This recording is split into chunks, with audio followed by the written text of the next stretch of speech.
దక్షిణ నియోజకవర్గం చాలా లోతు ప్రాంతమని ఎక్కడ వర్షపు నీరు అంతా ఈ నియోజకవర్గంలోనే ఆగిపోతుంది. ఎటువైపు వెళ్లే మార్గం లేకపోవడంతో నియోజకవర్గం అంతా వర్షం నీరుతో వరదమయంగా మారుతుందని ఈ నియోజకవర్గంలో ఉన్న ఎర్రగడ్డ ఎస్ఎన్ఎల్ కెనాల్లో ఉన్న వర్షపు నీరంతా 2 రోజుల నుండి క్లియర్ చేసుకుంటూ వస్తున్నాం.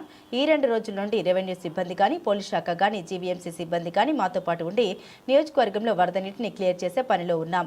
ఈ భారీ వర్షాలకు నియోజకవర్గంలో ప్రజలకు భోజన ఏర్పాట్లతో పాటు విద్యుత్కు అంతరాయం కలగకుండా, ఎక్కడ ఏ అవాంఛనీయ సంఘటన జరగకుండా జాగ్రత్తలు తీసుకుంటున్నాం. ఎక్కడైనా ఎలాంటి అవాంఛనీయ సంఘటన జరిగినా 5 నిమిషాల్లో మేమందరం సంఘటన స్థలానికి చేరుకుంటాం. భారీ వర్షాల కారణంగా గోడ కూలి ఆటో మీద పడడంతో ఆటో అంతా ముందు భాగం అంతా నుజ్జైంది. ఈ ఘటనపై ఎమ్మెల్యే స్పందించి నష్టపరిహారం వచ్చేలా చేస్తామని బాధితులకు హామీ ఇచ్చారు. ఈ భారీ వర్షాల నేపథ్యంలో జిల్లా కలెక్టర్ కూడా సిబ్బందికి సూచన ఇస్తూ అనునిత్యం అందరితో మాట్లాడుతూ ఎక్కడ ఏ అవాంఛనీయ సంఘటన జరగకుండా జాగ్రత్తలు తీసుకుంటున్నామని దక్షిణ నియోజకవర్గ ఎమ్మెల్యే వంశీకృష్ణ శ్రీనివాస్ యాదవ్ నియోజకవర్గ ప్రజలకు భరోసా ఇచ్చారు.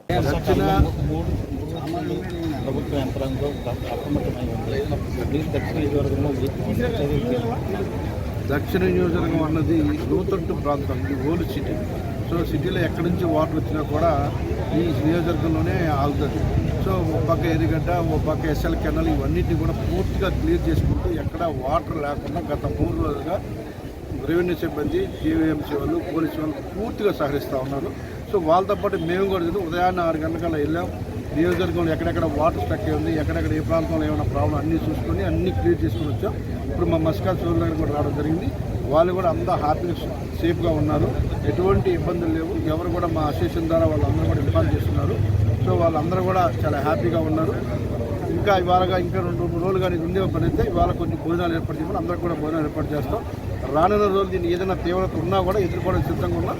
ప్రజలకు ఒకటే హెచ్చరిక, ఎవరికి వాళ్ళు స్వచ్ఛందంగా కూడా, ఎందుకంటే అందరూ వచ్చి రక్షించే పరిస్థితులు ఉండవు కాబట్టి ఎవరికి వాళ్ళు స్వచ్ఛందంగా అవసరమైతే బయటకు రండి. ఏదైనా గాళ్ళు ఉన్నా కూడా, లేకపోతే ఏదైనా ప్రాబ్లం ఉన్నా కూడా ఎప్పటికప్పుడు బయట రోడ్డు మీద తిరగకుండా జాగ్రత్తగా ఉండాలన్నది ప్రభుత్వ యంత్రాంగం కానీ మేము కానీ కోరుకునేది ఒకటే.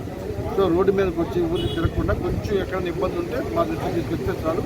ఒక కలెక్టర్ గారి ఆధ్వర్యంలో ఎమ్మెల్యేలు, ఎంపీలు అందరూ కూడా ఒక గ్రూప్ పెట్టుకొని ఎక్కడ ఏ ప్రాబ్లం ఉన్నా కూడా 2 నిమిషాల్లో సాల్వ్ చేసే విధంగా కార్యక్రమం జరుగుతూ ఉంది. అద్భుతంగా యంత్రాంగం పనిచేస్తుంది కాబట్టి ఎవరు కూడా ఇబ్బంది పడవలసిన లేదు. ఎక్కడికైనా ప్రాబ్లం అది తెలియజేసి కోరుకుంటున్నాం.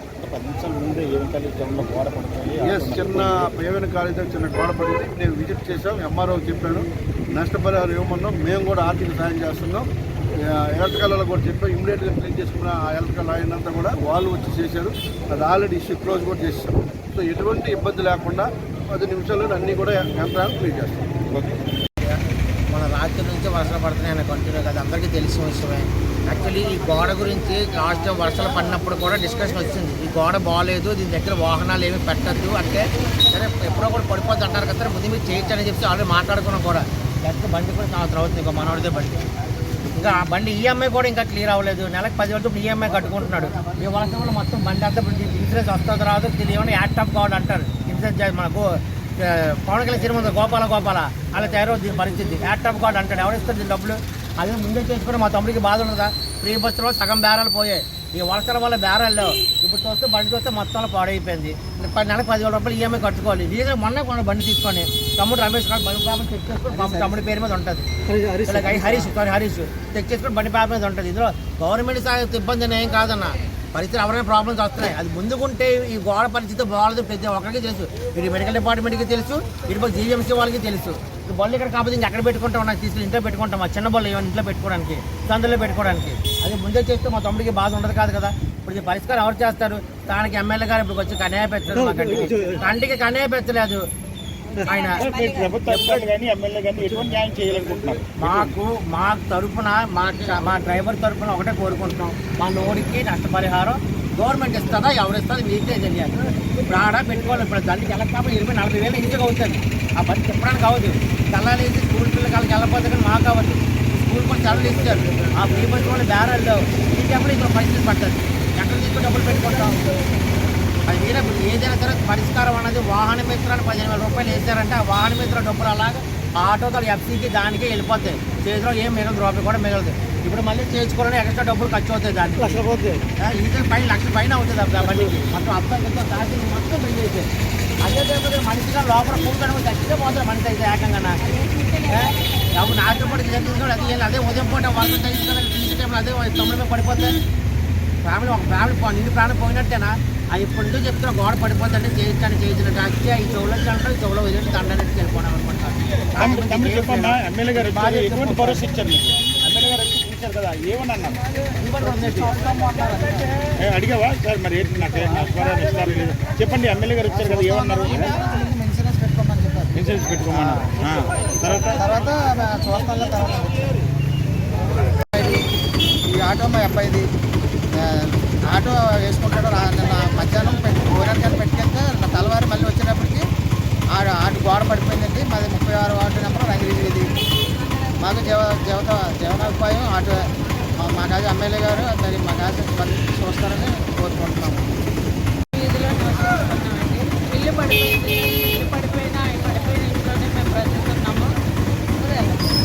పడిపోయిన ఇంట్లోనే బ్రతుకుతున్నామండి. అందరూ ఇదైపోయి మమ్మల్ని ఎదుర్కొన్నారు.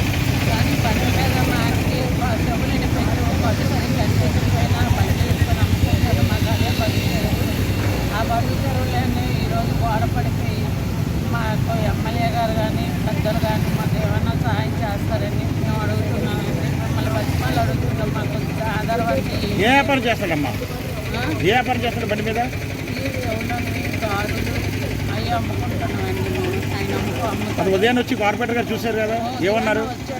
వచ్చాడు ఈ మనిషి అప్పుడే వచ్చాడు. నేను రాలేదు. కార్పొరేటర్ గారికి చూశారు కదా, ఎమ్మెల్యే గారు వచ్చారు, ఏమన్నారు? ఫోన్ చేస్తే కార్పొరేట్ ఫోన్ ఎత్తట్లేదు. ఫోన్ చేశాను, ఉదయాన్నే చేశాను నేను ఫోన్. ఇలా గోడ పడిపోయి ఇప్పుడు ఎమ్మెల్యే గారు వచ్చారట కదా, ఉన్నారు అప్పుడు? వచ్చినప్పుడే నేను ఎమ్మెల్యే గారు వచ్చినప్పుడు ఉన్నావా? ఎమ్మెల్యే గారు వచ్చారు కదా, నేను లేరా?